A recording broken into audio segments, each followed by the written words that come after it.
کہ جو ہماری بچیاں کو ایجوکیشن میں پڑھتی ہیں وہاں تو عورت مرد سب مل کر ایک کام کر رہے ہوتے ہیں، اور وہاں تو کبھی کسی نے کہا کہ یہ بہت غلط کام کر رہے ہو آپ. اور میں سمجھتی ہوں کہ ایسی چیزیں مردوں اور عورتوں کو مل کے نہیں کرنی چاہیے، لیکن اگر دین کے لیے یہی بات کرنی پڑ جائے تو ہم کہتے ہیں ہائے ہمارے دین میں ایسی بے حیائی کی باتیں. یعنی میڈیکل کی بکس میں سب لکھا ہوا ہے اور سب جائز ہے اور وہ بھی انسان پڑھتے ہیں، لیکن دین کی کسی کتاب میں ایسی کوئی بات لکھی ہوئی ہے تو یہ بالکل درست نہیں. اور یہ کیسا دین ہے؟ یہ ہمارا ایک بہت نیگیٹو ایٹیچیوڈ ہے معاشرے کے اندر دین کے معاملات میں، جو کہ درست نہیں. اور اس کی وجہ سے کئی بیماریاں پھر پیدا ہوتی، عبادت میں خلل ہوتا ہے. ماں ہونے کی حیثیت سے نہ صرف یہ کہ بیٹی، بلکہ اگر بیٹوں کو بھی کوئی اور بتانے والا نہیں تو بہت آرام کے ساتھ آپ ان کو نارمل وے میں بتا سکتے ہیں، کوئی حرج نہیں.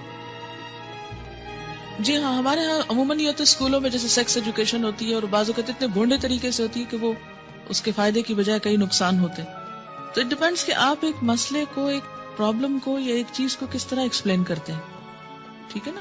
تو خود اپنے اندر پہلے کانفیڈنس پیدا کریں کہ آپ کی نیت کیا ہے ایک بات کرنے کی، کیوں سکھانا چاہتے ہیں، کیوں سمجھانا چاہتے ہیں. یہ نہیں کہ آپ خود ساتھ ہنسنا شروع کر دیں اور شرمانا شروع کر دیں اور سب کو ہنسانا شروع کر دیں. یہ ہنسنے کی باتیں نہیں، مجھے سمجھ میں نہیں آتی ان باتوں میں سے ہنسنے کی کون سی بات ہے. کسی مومن کا یہ مزاج ہی نہیں ہو سکتا کہ وہ ایسی باتوں میں نمبر ایک دلچسپی لے، یا ایسی باتیں مجلسوں میں عام طور پر بلا ضرور ڈسکس کی جائیں یا ان کے نام زبان پر لائے جائیں.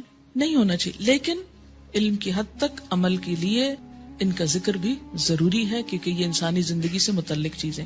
مزی عام طور پر لفظ جو ہے یہ ویٹ ڈسچارج جیسے لیکوریا ہوتا ہے ایسے ہی ہوتا ہے، لیکن یہ جاگتے ہوئے ہوتا ہے، یہ نیند کی حالت میں نہیں، یہ جاگنے کی حالت میں ہوتا ہے. اور اس میں عموماً ایسا ہوتا ہے کہ مثلاً کوئی ایسا سین آپ نے دیکھا ہے ٹیلی ویژن میں، یا ایسی کوئی کتاب پڑھی ہے، یا کوئی بھی ایسی چیز کہ جس سے جسم کے اندر خلل آتا ہے، یعنی انسان کے ایموشنز جو ہیں وہ ڈسٹرب ہوتے ہیں.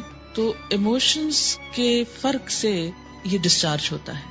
یعنی لیکوریا جو ہوتا ہے بغیر ایموشنز کے ہوتا ہے، لیکن یہ ایموشنل کیفیت کے ساتھ ہوتا ہے.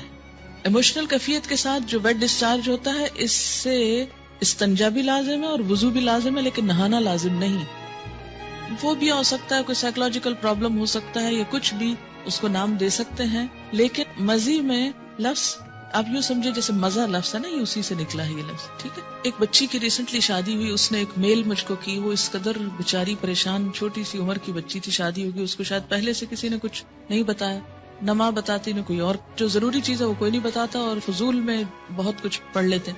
تو اب وہ کچھ بہت ہی جینون جو اس کے شوہر کے رویے تھے ان پر وہ اس قدر خوف زدہ تھی اور پریشان کہ شاید میرے ساتھ کوئی بہت ہی گناہ کا کام ہو رہا ہے اس طرح. تو ایسا کیوں ہے؟ اس لیے کہ یا تو اس کو اتنا چھپایا گیا اور بتایا ہی نہیں گیا، یا یہ ہے کہ بلو پرنٹس بچے چھپ چھپ کے دیکھیں تو ماں باپ کو خبر نہ ہو. ان رویوں میں بہت نارمل اور بہت فطری انداز میں، نیچرل انداز میں آپ کو بہیو کرنے کی ضرورت ہے. سوال ہے، مزی والا کپڑا دھونے کا موقع نہ ہو اور گھر سے باہر کسی ایسی جگہ پر ہو کہ بدل بھی نہ سکے اور نماز کا وقت آئے تو کیا نماز پڑھ سکتے ہیں؟ اس میں ہر انسان کو اپنی کیفیت کا پتہ ہوتا ہے. یہ بالکل ایسے جیسے لیکوریا کا ڈسچارج ہے، تو اس میں ڈسچارج کے بعد استنجا ضروری ہے. اگر استنجا کرنا ہے آپ کو تو پھر دھونے کا موقع کیوں نہیں آخر؟ اور آگے آپ انشاءاللہ ڈیٹیل پڑھیں گے کہ بعض اس طرح کے سپاٹس جو ہیں وہ صرف کھرچنے کریدنے سے ہی، یعنی ان کو اگر رب کر دیا جائے اور جھاڑ دیا جائے تو وہ صاف ہو جاتے ہیں. کیا جنابت کی حالت میں کھانا تیار کیا جا سکتا ہے؟ جی بالکل کیا جا سکتا ہے. ایسا ہے کہ اگر آپ اپنے بچوں کو کوئی چیز بول کے نہیں ایکسپلین کر سکتے کہ جھجک آتی ہے اور بڑے ہو گئے ہیں یا کچھ، لکھ کر دیجئے. جاگتے ہوئے اگر کچھ خیالات کے بعد اگر کم ڈسچارج، بات یہ ہے کہ کم ہو یا زیادہ ہو، جو ڈسچارج ہے اس کے لیے استنجا اور وضو دونوں ضروری ہے. ایک لڑکی کی ماں نہ تھی، چچی اور کچھ آنٹیز رہتی تھی. جب اس بیچاری کو پیریڈز ہوئے تو اس نے بھائیوں کو بتایا، کیونکہ بھائیوں سے چھوٹی تھی. وہ بھائی پریشان ہو گئے، ڈاکٹر کے پاس لے جانے لگے. تو لڑکی کے والد جب گھر آئے تو انہوں نے چچی سے کہا اور اس طرح. تو وہ یعنی بعض اوقات ایسی چیزیں پھر بہت امبیرسمنٹ کا سبب بن جاتی ہیں نا، کہ جب بچوں کو آپ ماں نہیں بتا رہی جو ان کی سب سے بڑھ کے خیرخواہ ہے، تو پھر وہ کیا کرتی ہیں، سہیلیوں سے پوچھتی ہیں، اوروں سے پوچھتی ہیں، ادھر ادھر سے کوئی ان پہ ہنستا ہے، کوئی مذاق اڑاتا ہے، اور یہ ساری زندگی چیزیں خوف کی چیزیں بن کے رہ جاتی ہیں. تو اس سے بہتر ہے کہ وہ اوروں سے جا کے پوچھیں، کیوں نہ آپ ان کو بتائیں خود۔ بیڈ ڈسچارج میں کیا کپڑے چینج کرنا یا دھونا ضروری ہے؟